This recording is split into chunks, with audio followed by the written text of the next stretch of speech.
Hello everybody, and this is Kelvin coming to you with an update. It's been a little while since I've posted a video, and that's because I've been busy both with life and my other job. Now that things are settling down and getting back to normal here in America, now people are starting to cater again, and so now my other job, which pays for this backyard farm, is now coming back in the swing. But I've been trying to make some videos and the editing in between, but I just wanted to show you a few things that I've been doing back here,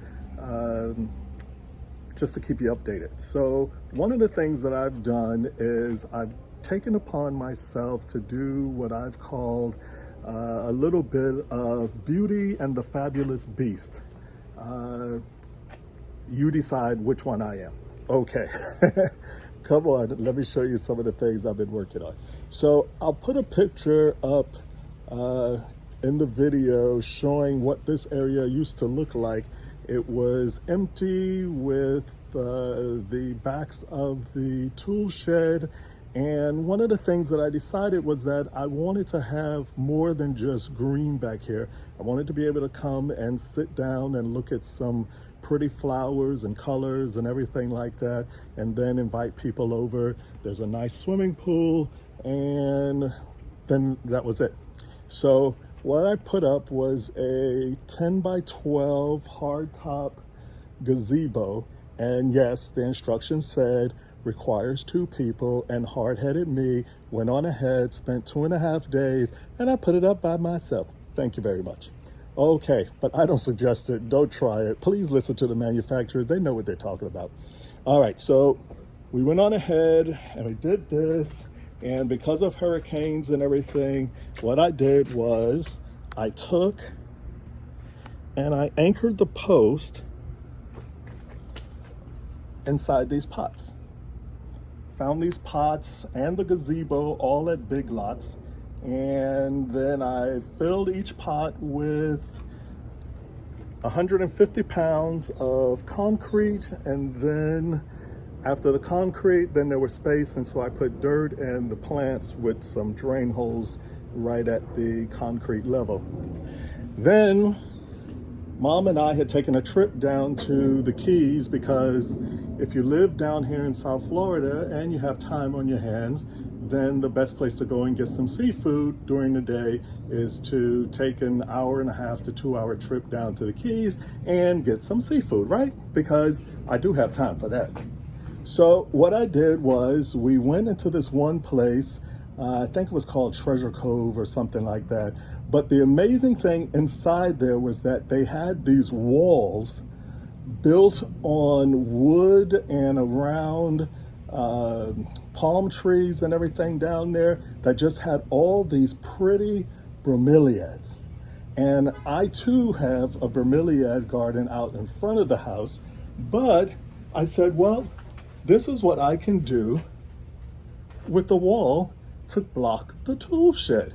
So I went to Home Depot and I got the wood and bamboo fence, and then I went back down to the nursery in Homestead and found all these bromeliads, none of which cost me $8. The majority, these 3 and this one over here, were $8. All the rest were $5 each. Amazing, a steal. This is why I don't mind taking the 45-minute drive down there to walk around and pick out everything. The young lady and her mom run an excellent nursery. I've also started with some orchids that I get from them, and I still have not paid more than $25 for any one orchid.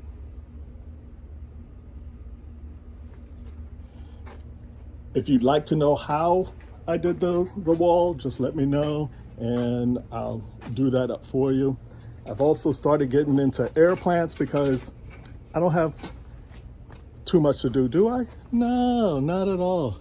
And so I learned that Spanish moss was an air plant. Now, exactly which kind of air plant, I can't tell you. Too many scientific names. But I took this off of a tree, and now I just mist it each day, and it's going just fine. So that's one of the big projects that I've been working on.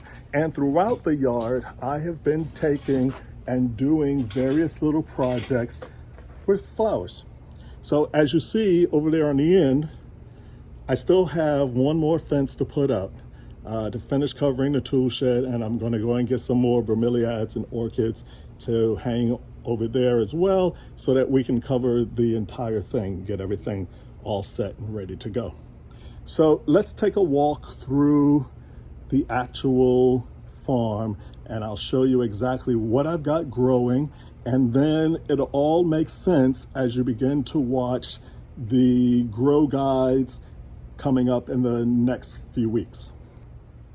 So over here against the house, these were the 3 little pots that covered that whole big section back there with the gazebo. That was my first foray into, and all it had was just these tall leafy plants. Don't ask me what they are. I'm much better with names of the vegetables than I am with the plants. All I know is I like the shape, I like the color. They take full sun, partial sun, shade. How big are they gonna grow? And then that's it for me. That's all I need. And I go ahead and I put it all on there.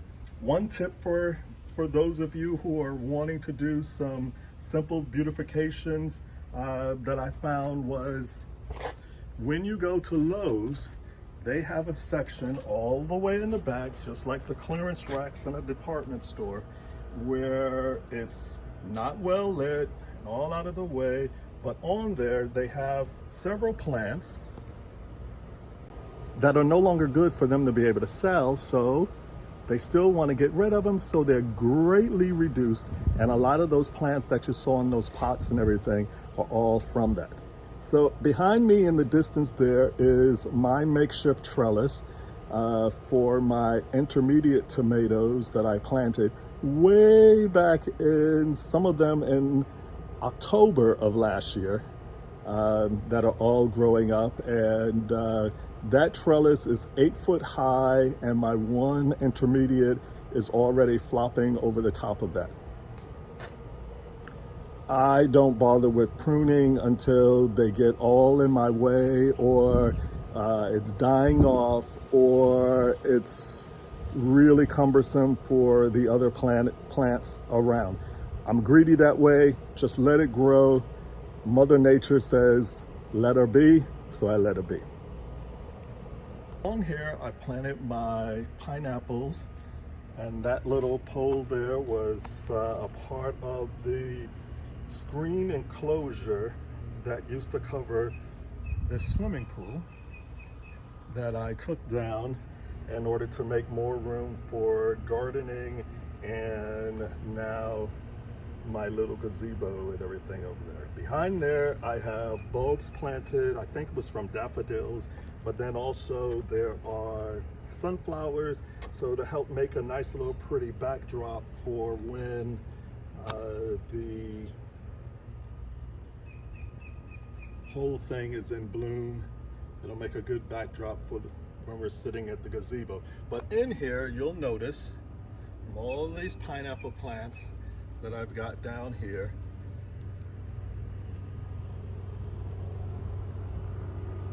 I have some growing, and they're growing up quite nicely. And all of these were transplanted from another section of the property because I just wanted to have one continuous row of the best looking of those plants. And then over here, don't ask me what that whitish bush-like plant is. I just thought that it looked very Christmas-like, and so I wanted to get it so that it would be a backdrop. Try to get out of the sun here. It's late afternoon, but we're still 90 degrees out here.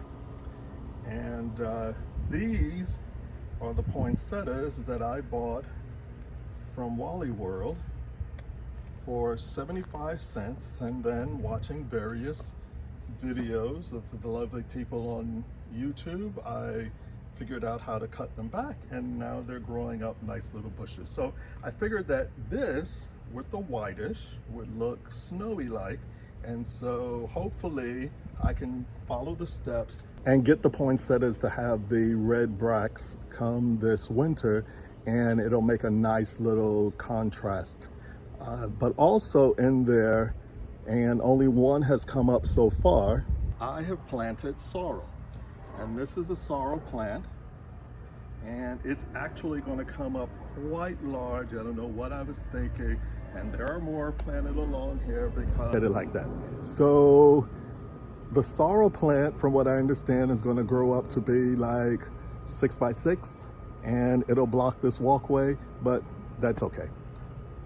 We'll figure something out then. But I love sorrel, and I have made several adult beverages out of it and mixes here for clients that have gone over very well, and I'm going to continue on. But now, rather than traveling all the way down to the farms in South Miami-Dade County, I'm just have my own, and that'll be that. So continuing on, this is my first sugarcane bed right here. And then behind that, I have 6 tall banana trees, one of which is starting to put out its fruit.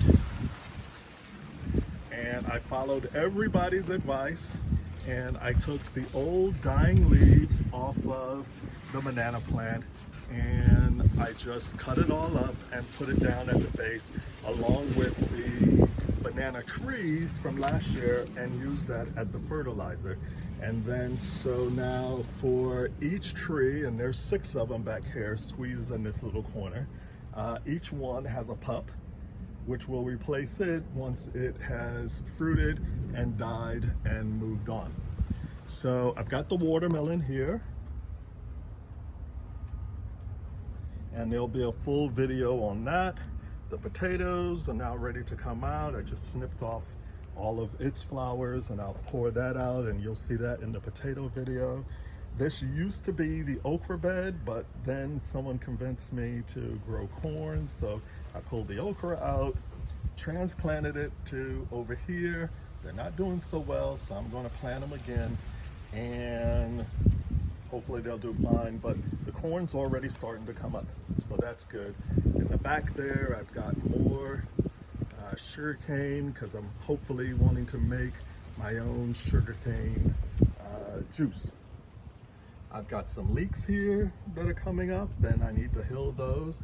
And then I have a forest of celery. Celery, celery, celery, celery.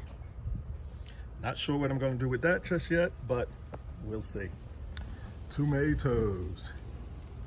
These are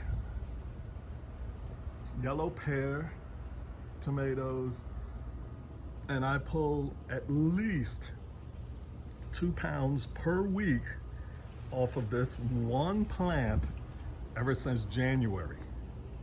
Now the other indeterminates are starting to come in, and we pull them as they fruit and the tomatoes turn red.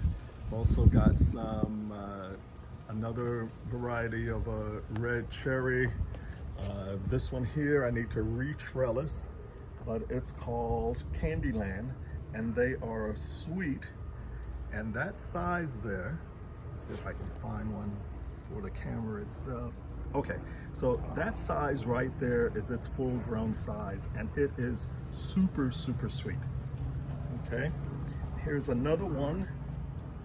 It's orange-like the yellow pear, but it's called Sugarland. It's very good, and I have 2 more that I'm going to transplant in here and fill up the space.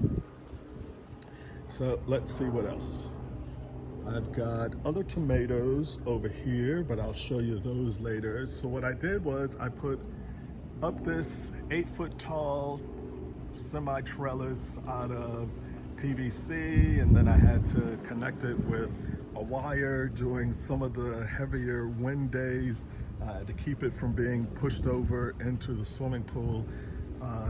And so that is what keeps up my indeterminates, and on the opposite side I have determinate.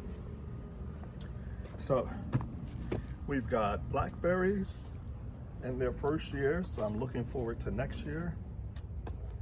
I have the new set of short day onions growing up back here. Now this is all a mix. This is my first time growing onions, so I'm trying it all out, and there is white, yellow, and red onions all mixed together inside there. Got blueberries growing back there in pots.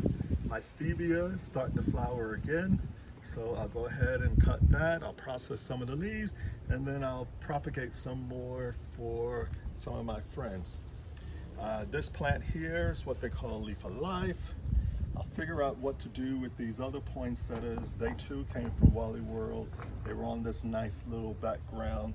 Once I finish taking care of the weed suppression like I did here by putting down some nice cardboard and then 3 inches of mulch, then I'll be able to pretty all of that up. So this is the bed that I'm really working on today. And inside here, I've got some thyme right here. And then I've got some chocolate mint, pineapple mint, which I cut off a lot, so it's really way back. And then sweet mint or regular mint. Most people get from their tea. Then the world of peppers. Love my peppers, love my eggplants. And the eggplants provide a shade for the oregano and some of the others. There's habanero back there, that's orange. Got more poblanos, got more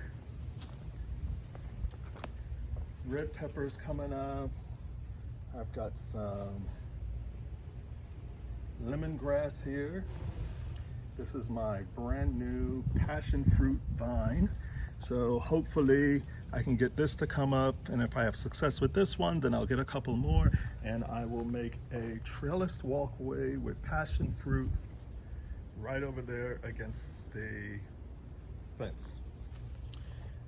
Okay, my turmeric has only just started coming up, and I planted this in there, some turmeric pieces, following everyone's advice online about 3 months ago, and it is only just now starting to come up. This was the bed with all of the broccoli. I've let a lot of it go to flowers so I can get seeds, and this is my last head of cauliflower. For some reason it took forever to come up, but it is, and we'll go through. Red bell peppers, although they're still green right now.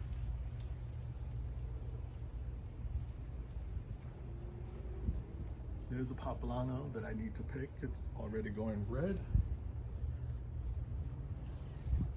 Back here, this is the new Collards bed that I just put together today because I'm running way behind schedule. But I've been getting my collard greens from my tree collards. And I have 3 of the purple variety, and I have 3 of what they call the dinosaur variety.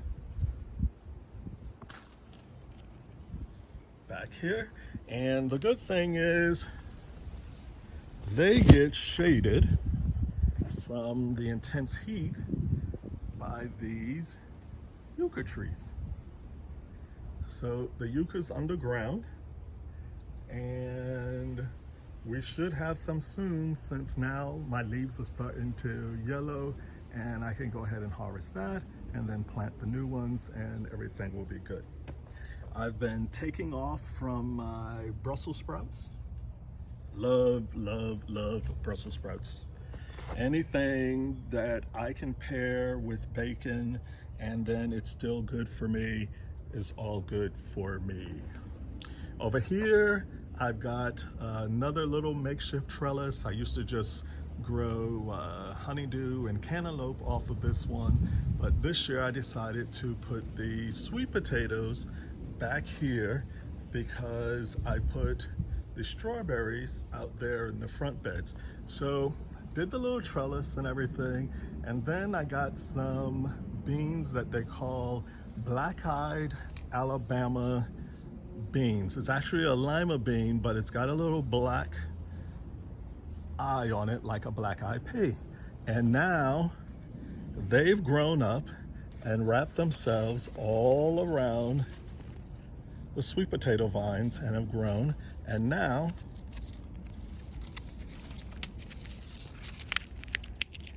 they're all ready for harvesting. And we've already made one pot, but just so you can see how they look,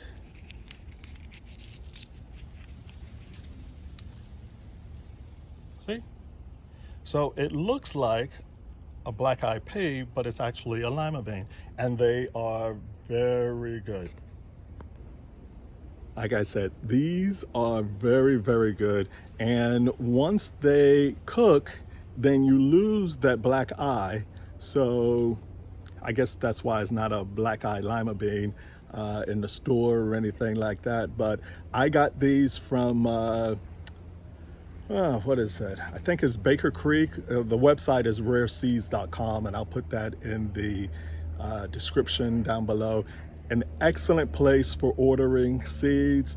All the seeds that I order are from there, or M.I. Gardner. I also order his seeds, but at rareseeds.com, they always give you an extra packet of seeds that you can use for free. And to date, because of the orders that I've placed, and most of them are only like $18 to maybe $25 each for various types of seeds. Free shipping. Who knew? All right, so got that. Then, all right, so that's about it. So now you have an update on what's been happening here at the farm. And so beginning Friday, May 14th, I will start having regular videos posting each week as I have built up a nice little library to be able to keep things going. So we'll start having a garden video on Fridays with a cooking video edited and posted for Tuesday nights. Okay, so if you haven't subscribed yet, I tell you right now, girls, we are going to have some fun. Don't mean no offense, guys. I just always say girl a lot. It's just part of my vocabulary. Okay, so subscribe if you haven't already. Click the bells so you know when the updates are in. Give me a thumbs up, thumbs down. God bless America. I like them both. And comment, because we all learn from one another. I've learned quite a few things from comments that people have left on other little videos, tips and tricks that have worked for them, and all together we'll be successful. All right, so until then, love yourself, love those around you, and we look forward to seeing you the next time on Backyard Farm to Table. Bye-bye.